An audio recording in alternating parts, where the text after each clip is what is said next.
दोस्तों आज मैं आपसे बात करूंगा मुल्क लाओस के बारे में, जिसे हाथियों की सरजमी भी कहा जाता है। मगर अफसोस की बात यह है कि मौजूदा दौर में हाथियों की तादाद में तेज़ी से कमी हो रही है।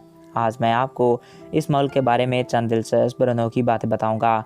तो वीडियो की जाने बढ़ने से कबल आपसे ये रिक्वेस्ट है कि काइंडली यूट्यूब पर मौजूद हमारे इस चैनल को सब्सक्राइब करें और साथ मौजूद बेल के आइकन को प्रेस करें ताकि नई आने वाली वीडियोस बर वक्त आप तक पहुंचती रहें। नाज़रीन, लाओस की गारों में वियतनाम की जंग के दौरान 20,000 से ज़्यादा अफराद रिहाइश पजीर थे। इन गारों में हॉस्पिटल, बाजार, सरकारी दफातर और यहाँ तक कि एक थिएटर भी कायम है। लाओस में नया साल 14 से 16 अप्रैल के दरमियान शुरू होता है। 13 तारीख साल का आखिरी दिन होता है। नए साल की तकरीबात में पानी की लड़ाइयाँ, मौसीकी, रस्क, खूबसूरती का मुकाबला और दीगर अहम सकाफती तकरीबात की जाती हैं। लाओस की तारीखी साइडेड में कदीम पत्थरों के जाल बिछे हुए हैं, जिनकी तादाद तकरीबन 2500 से ज़ायद है, लेकिन ये कोई नहीं जानता कि इन्हें किस लिए बनाया और वहाँ किसने रखा। कुछ लोगों का मानना है कि ये कांसी के दौर की तदफीन का हिस्सा थे, लेकिन एक मशहूर अफसाने के मुताबिक इन बर्तनों को फतह के बाद चावल की शराब बनाने के लिए यहाँ पर लाया गया था। लाओस जनूब मशरकी एशिया का पहाड़ी वाहिद मुल्क है जो कि लैंड लॉक्ड है। लाओस ने फ्रांसीसियों से तकरीबन 1957 को मुकम्मल आज़ादी हासिल की। इसके शुमाल में चीन, मशरक़ में वियतनाम, जनूब में कंबोडिया और मगरब में थाईलैंड वाक़या है और इसकी एक सरहद बर्मा से भी मिलती है।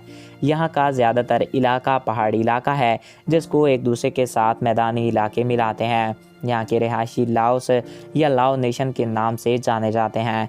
लाओस में मुख्तलिफ़ किस्म के जंगली जानवर पाए जाते हैं, जिनमें हाथी, केचुआ, गेंडे, शेर, सांप, रीछ वगैरह शामिल हैं। दरिया मनोक के करीब ये वाक़या आबशार दुनिया की सबसे बड़ी आबशार है, जिसकी मानसून में चौड़ाई तकरीबन 14 किलोमीटर से ज़ायद हो जाती है। लाओस में ज़्यादातर मीठे आलू, तंबाकू, रोटी, मूंगफली, मकई और चावल काश्त किए जाते हैं और यहाँ पर पाले जाने वाले मवेशियों में भैंस, बकरी और भेड़ और मुर्गियाँ वगैरह शामिल हैं। यहाँ के लोग तकरीबात के मौके पर रवायती लिबास पहनना पसंद करते हैं। लाओस के बाशिंदे दुनिया के सबसे खूबसूरत लोग समझे जाते हैं और यहाँ पर कई एक सकाफती कल्चर भी किए जाते हैं। लाओस को दुनिया के चंद खूबसूरत ममालिक में से एक समझा जाता है। इस मुल्क के पास कोई समंदर मौजूद नहीं, लेकिन इसके पहाड़ी इलाके बेहद ही खूबसूरत हैं, जिनको हर साल देखने के लिए लाखों की तादाद में सयाह लाओस का रुख करते हैं।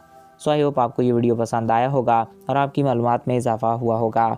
मज़ीद ऐसे ही दिलचस्प और इन्फॉर्मेटिव डॉक्यूमेंट्रीज देखने के लिए हमारे इस चैनल को सब्सक्राइब करें और साथ ही बेल आइकन को प्रेस किया करें। और अगर आप किसी भी नई डॉक्यूमेंट्री को देखना चाहते हैं तो कमेंट्स बॉक्स में अपनी राय से ज़रूर आगाह कर सकते हैं। एक नए दिलचस्प और इन्फॉर्मेटिव वीडियो में फिर मिलेंगे।